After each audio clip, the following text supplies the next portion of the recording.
Hello દોસ્તો, સ્વાગત છે તમારું અમારી યુટ્યુબ ચેનલમાં।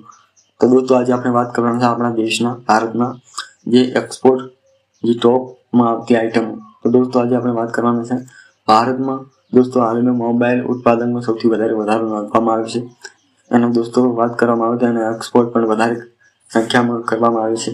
દોસ્તો આમ આપણે આગલા ડેટા જોવામાં આવે તો 2014-15ના ડેટા અનુસાર ભારત પાસે 0.2 અરબનો જે એક્સપોર્ટ હતો એટલો હતો।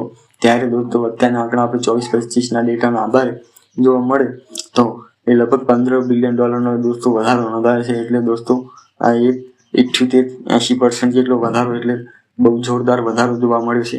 આમ દોસ્તો બીજી વાત કરીએ તો આપણે દોસ્તો ફાર્માસ્યુટિકલ એટલે દોસ્તો મેડિસિન કે દવાઓ એના એક્સપોર્ટ માટે દોસ્તો 2013-14ના એનો ડેટા જોવા મળે છે આપણને $15 બિલિયન।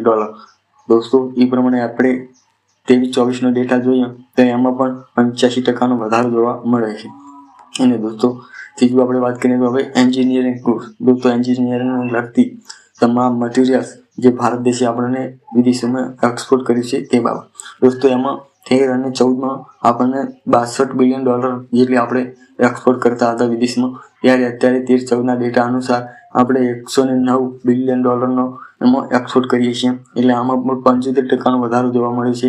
એટલે બહુ મોટો વધારો છે। અને એ વખતે આપણે દોસ્તો વાત કરીએ એગ્રીકલ્ચર દોસ્તો એગ્રીકલ્ચર આઇટમ એટલે કે આપણે કોઈ અનાજ કે એવું જ્યારે કોઈ ચોખા એવું આપણે વિદેશોમાં વેચાણ કરીએ એનો ડેટા આપણને જોવા મળે છે 13-14નો $22 બિલિયન। અને દોસ્તો અત્યારે 23-24ના ડેટા અનુસાર જોઈએ તો એમાં પણ $48 બિલિયન વધારો થયો છે। તો દોસ્તો આમ 112% પણ ઇન્ક્રીઝ જોવા મળે છે એગ્રીકલ્ચરની અંદર। આમ દોસ્તો ઓવરઓલ ભારતનો જે ડેટા છે એ વધારે મજબૂતીથી એક્સપોર્ટમાં જોવા મળી રહ્યો છે।